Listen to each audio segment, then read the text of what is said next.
All right, everybody. So we got the 250 back, the F250 back.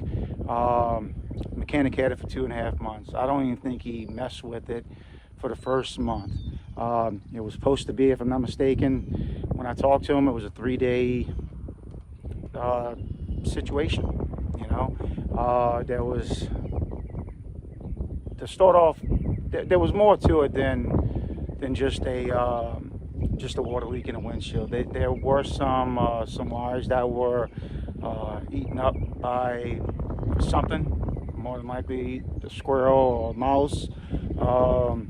If you live in the country, you know exactly what I'm talking about.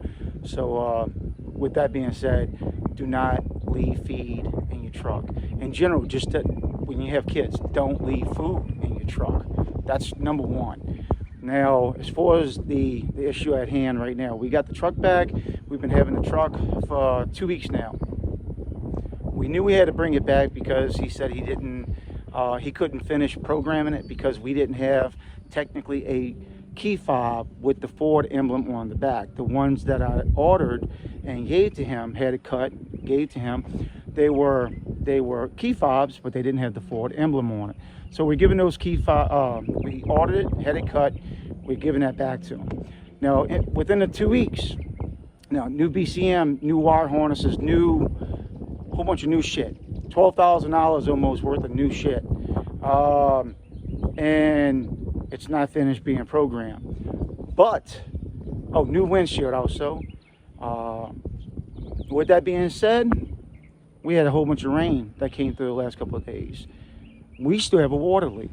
You would think after 2.5 months of it sitting there, you would do a little check, not just on the windshield, because we knew there was a small water leak coming through the windshield. But I sealed that up, you know, before we even gave it to him. So we do have a water leak. I tested the new windshield out, no water going through it. Took all the A-pillar covers off, no water leak. Then I went lower, more towards the I can't think of it, the firewall. We got water coming in, a lot. All right, this is the passenger side of the 250. I'm sure 150 is the same also. This is the cloth wheel well cover. They come in plastic from what I understand also. But if you look underneath here, and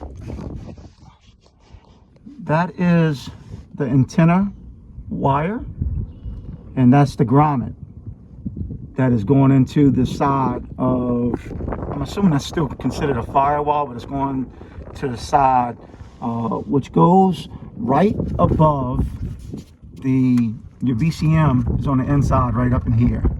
Okay, grommet, wire, a crap load of water is going in through there and going in and landing on top of the VCM. So yeah, I'm a little pissed off that, you know, 12 grand later and you still got water going onto the floor, into the channel track, and it was dripping on the BCM also. So, and good thing we caught it. Like, we caught it immediately. So yeah, I'm pissed, but I'm gonna seal it myself. What I think I'm gonna do, instead of waiting, we still have to get it programmed. The only thing I can think of how they're going to do this, they would have to take everything apart again, keep the truck for multiple days. I'm going to take some of the urethane for the windshield. I have some extra for my other truck in its windshield. So I'm going to take some of that urethane and I'm going to pull the cable out, the antenna cable. I'm going to put the urethane around it, I'm going to push it in, and then I'm going to put the urethane on the outside. And the urethane is that's some pretty good stuff.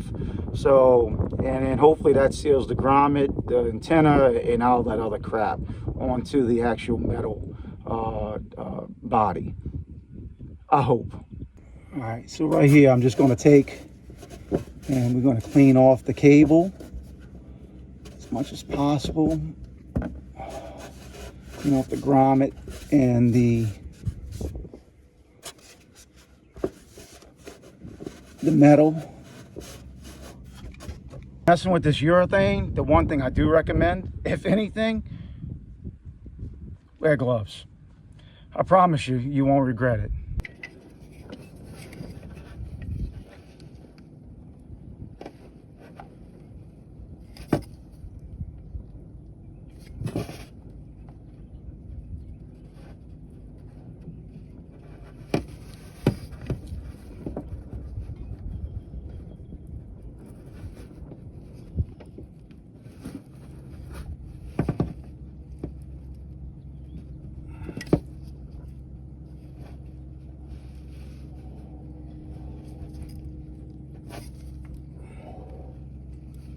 Shoot.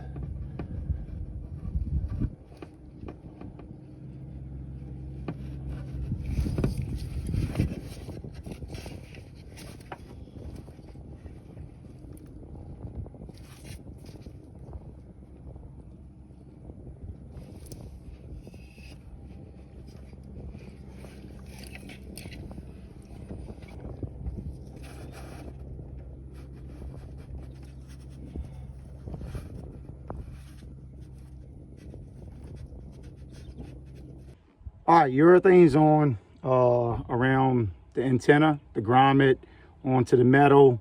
You know, I took and beveled it out, the urethane onto the metal, beveled it out onto the antenna. Also, as I was doing, I was working it into the grommet where the antenna line goes in at. So right now, this is the test. So we got the water hose. This is where we put the water hose at right here, because there's no other leaks upwards. This is where we started putting the water line at. This is where the water started trickling down, going into the inside the cab by the BCM where the antenna line goes in at. Okay. Water's going in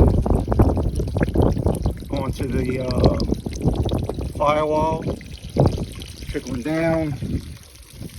Let's see what we can see underneath here, which is where you would see it going on to that line. Now let's go inside the truck.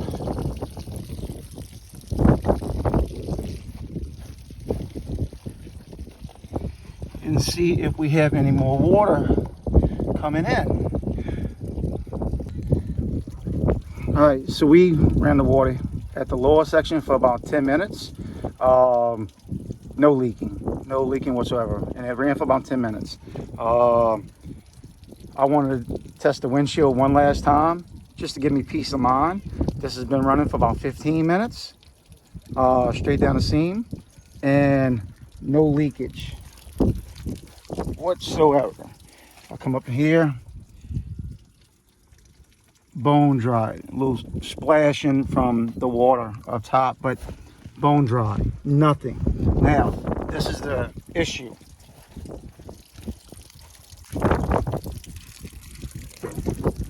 If you can look under here,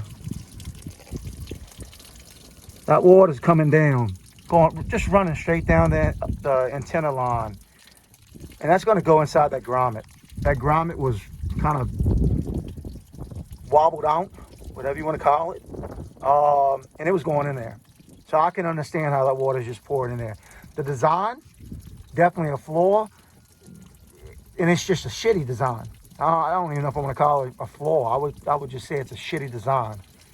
I mean, that's 10 grand because of a wobbled out $2 grommet.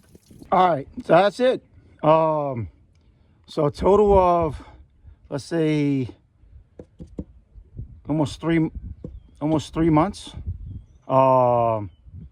Finally, we solved the water issue, the water leak that caused all the damage, which looks like there was two: windshield, and then the grommet where the antenna goes into the side of the firewall. I would assume that's what you call it. I just put the A-pillar covers back on both sides. Got everything back together again. I'm gonna call the mechanic, see if he could do a final programming on it. He says it could take up to 2 days to do that. I had other people tell me it only takes about an hour, 2 hours. But kind of aggravates me, I'm not gonna lie, that you're willing to do that kind of work, make that kind of money, and even on an insurance adjuster's part, you know, I'm willing to bet a good insurance adjuster knows where issues come from, be it mechanical, electrical. For the most part, they might not be able to diagnose it straight to the wire, but in this case, you know, water issue is coming from somewhere. Where is it coming from? They're just insurance companies. They were willing. And look, I'm not going to complain on that part. They were willing to write that check. We had to come out of our pocket with, you know, a few grand, but you know, for the most part, they covered the main part of the cost. So, you know, I'm not going to argue with that. But it goes to show you, would insurance be that much if, you know, they would kind of just look a little? Because, I mean, it would have took, what, maybe another 2-3 months, and water coming in, us not noticing it, it dripping down, going down underneath the floorboard, going down into the channel, shorting out the BCM. Will they cover it again? It would have been a total out. So, yeah, I'm aggravated.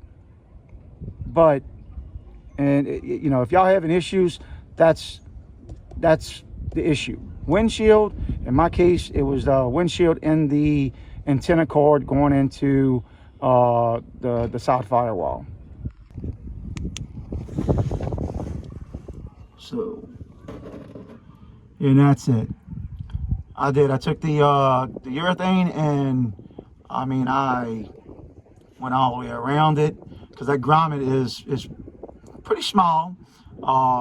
It was, to me, wobbled on the inside where the antenna goes in and out, and so we have it all patched up and ready to go back to be programmed. But that's the culprit right there.